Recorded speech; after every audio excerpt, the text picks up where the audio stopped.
उनके भाई आए, उनके पास अप्सराएं आती थी, उनके पास उनके भाई आए, वो अप्सराओं को देखा, बड़ी बड़ी सुंदर सुंदर स्वर्ग की अप्सरा आई हैं भाई के, मेरे भाई के महात्मा है उनके पास। तो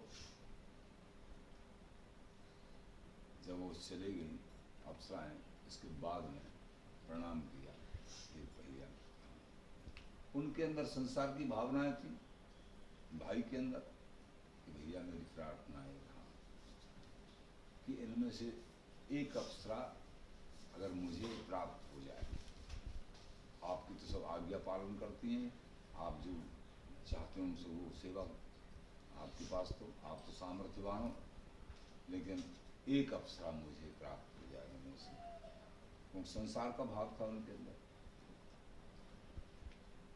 महात्मा जी बोले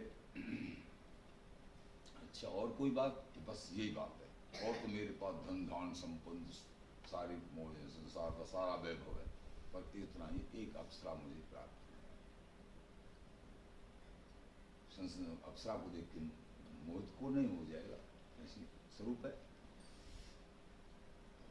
ठीक है मिल जाएगी, मैं जो कहूँगा ऐसे करोगे? हाँ, कि मैं जो मंत्र बताऊं उसको 12 साल जाप करना पड़ेगा, 12 साल, और फिर तुम्हारे लिए एक अप्सरा मिलेगी। अंदर काम भाव, अप्सरा का लोभी मन, ठीक है मैं कर लूंगा। उन्होंने मंत्र ध्यान के साथ जाप करना, जो ध्यान बताऊं, और नाम जाप करना, मंत्र दे दिया। संत जी के पास उपाय होते हैं। जब 12 साल भी, हाँ तुम्हारी 12 साल हो गई हैं, तुम्हारे भजन से हम प्रसन्न हैं, अब तुमको अप्सरा बुलाए, रोने लग गई, हे प्रभु मुझे नहीं चाहिए, कोई अप्सरा नहीं चाहिए। क्यों? मुझे ठाकुर जी के दर्शन हो गए, ऐसे दर्शन तो कहीं हो ही नहीं सकते जो मुझे दर्शन हो चुके हैं, जो मुझे सुख मिल गया है भजन में, वो सुख कहीं नहीं मिलने वाला। मुझे क्या करना उन अप्सराओं का? प्रभु मुझे नहीं चाहिए कुछ भी। समझ में आ गया? बात यहाँ है, जब तक बेटा भजन में मन नहीं लग रहा है, तब तक अप्सराओं की, तब तक संसार के सुखों की, नाना प्रकार के सम्मान की, धन की, पैसा की, जब भजन में मन लग जाता है, जिसका जैसे से डूबता चला जाता है, संसार की इच्छाओं का नाश हो जाता है, कुछ इच्छा बाकी नहीं रहती है। जब प्रभु ही मिल गई, जिनके इच्छा मात्र से सारे संसार की रचना होती है, सारे संसार का वैभव, जितनी भी त्रिलोक ये सब का वैभव उनकी इतने से इच्छा मात्र से हो जाता है। जब वो प्रभु ही मिल गए तो फिर बचा क्या? गोविंद ही मिल गए, बिहारी बिहारी नहीं मिल गए। तो ये भजन का, इस नाम जाप का वो प्रभाव है। जो नहीं समझते हैं, केवल संसार के भोगों में राग, भोगों की इच्छा, ये चाहिए वो चाहिए, ये, और ये संसार के भोग बिना प्रारब्ध के नहीं मिलते हैं। जो पहले करके आए हैं वही मिलेगा, अथवा भजन करने से मिलेगा। सकाम भाव से भजन करेंगे तो मिल जाएगा, अथवा जो करके आए हैं प्रारब्ध के अनुसार तो मिलेगा, वैसे नहीं मिल सकता। भजन ठाकुर जी तुम्हारी इच्छा से मिल जाएंगे, समझे ना। धन तुम्हारी इच्छा से, यहाँ के सुख तुम्हारी इच्छा से नहीं मिलेंगे, लेकिन ठाकुर जी तुम्हारी इच्छा से मिल जाएंगे। बोलो बिहारी जी महाराज, ये मर्म की बात है। संसार का कोई वैभव, कोई भी सुख तुम्हारी इच्छा से नहीं, प्रारब्ध के अनुसार मिलेगा, लेकिन तुमको, मुझे तो ठाकुर जी चाहिए, तो ये मिल जाएंगे।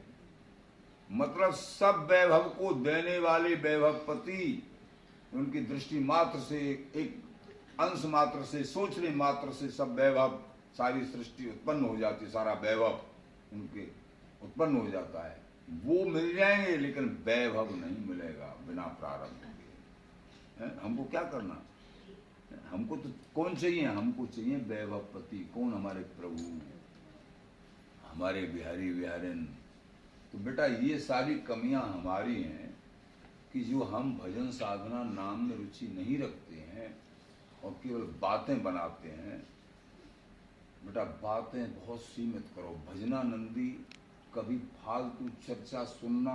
3 बातें, आंखों से देखना, मुख से कहना, कानों से सुनना, इस पर संयम कर लो। कानों से कोई फालतू ऐसी बात मत सुनिए जिससे मनोवृत्तियों का चंचलपन स्थिर हो जाए। आंखों से ऐसी कोई दृश्य मत देखिए ठाकुर जी के संबंध।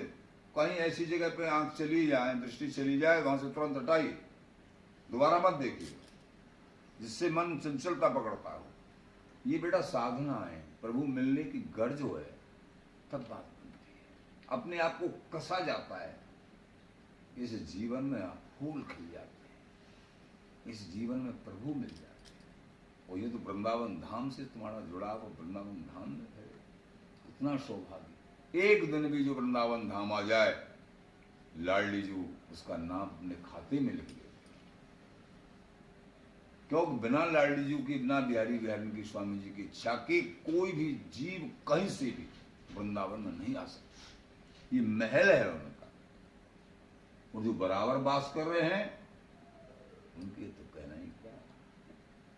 तो भजन, नाम जाप बेटा, निरंतरता, नाम जाप की निरंतरता, और खान पान का संयम, जगने सोने का संयम।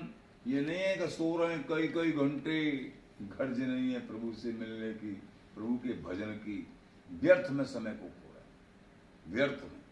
6 घंटे से ज्यादा नहीं सोना चाहिए, बस 6 घंटे। सीमित रूप से खान पान करना चाहिए। युक्त आहार विहारस, भगवान स्वयं कहते हैं, आहार और विहार युक्त, युक्त चेष्टस्य कर्म, युक्त ही कर्म करना चाहिए, युक्त आहार करना चाहिए, युक्त ही विहार, ये सब युक्त। ये नहीं कि अधाधुन, नहीं, सीमित प्रसाद पावे, मिलने की गर्ज है प्रभु से। सीमित ही सोना, नींद भी सीमित रूप से, और ज्यादा परिश्रमिक कार्य भी नहीं करे जिससे सब शरीर थकित हो जाए और फिर भजन भी नहीं हो सके, नाम जाप भी नहीं हो सके। जा उद्यम से तन दुखी मन लहे विश्राम। जिस उद्यम से तन दुखी होता हो तो मन को विश्राम नहीं मिलेगा।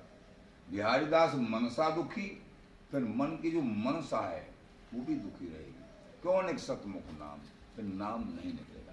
अधिक परिश्रम करने से शरीर से नाम जाप नहीं होगा, आलस आएगा नहीं।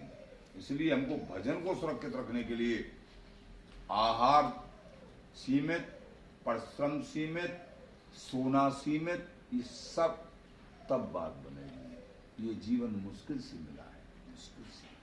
हमको इस जीवन में प्रभु प्राप्त होने चाहिए। बिहारी बिहारी उनका साक्षात्कार, उनकी अनुभूति होनी चाहिए, उनके चरणों में मन लगना चाहिए।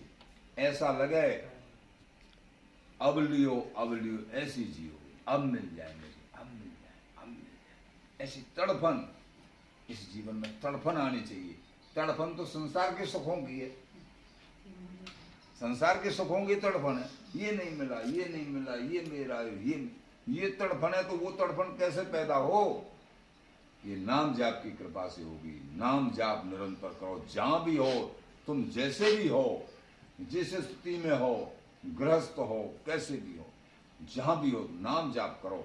ये नाम श्री हरदास, श्री हरदास सब सुधार दो, चिंता नहीं। जो भी नाम तुमको, तुम तो स्वामी जी महाराज के घराने के हो सब, इसलिए श्री हरदास नाम, श्री हरदास नाम में सब कुछ समाये है, सबका सार है। सकल समझ को सार सार है वेद को, श्रीपति को है सार सार ब्रह्म भेद को, राम कृष्ण को सार सार है रास को, और सब सारन को सार भजो हरिदास को। सब सारों का सार कल भी बताया था, श्री हरदास नाम।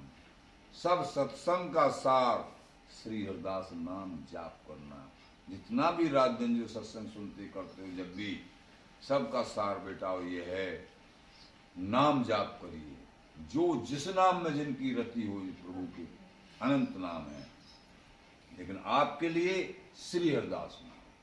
श्री कुंज बिहारी श्री हरदास करो या श्री हरदास करो, श्री हरदास, श्री हरदास। कोई पैसा नहीं लगता है, कोई ढीला नहीं लगता है, कोई परिश्रम नहीं।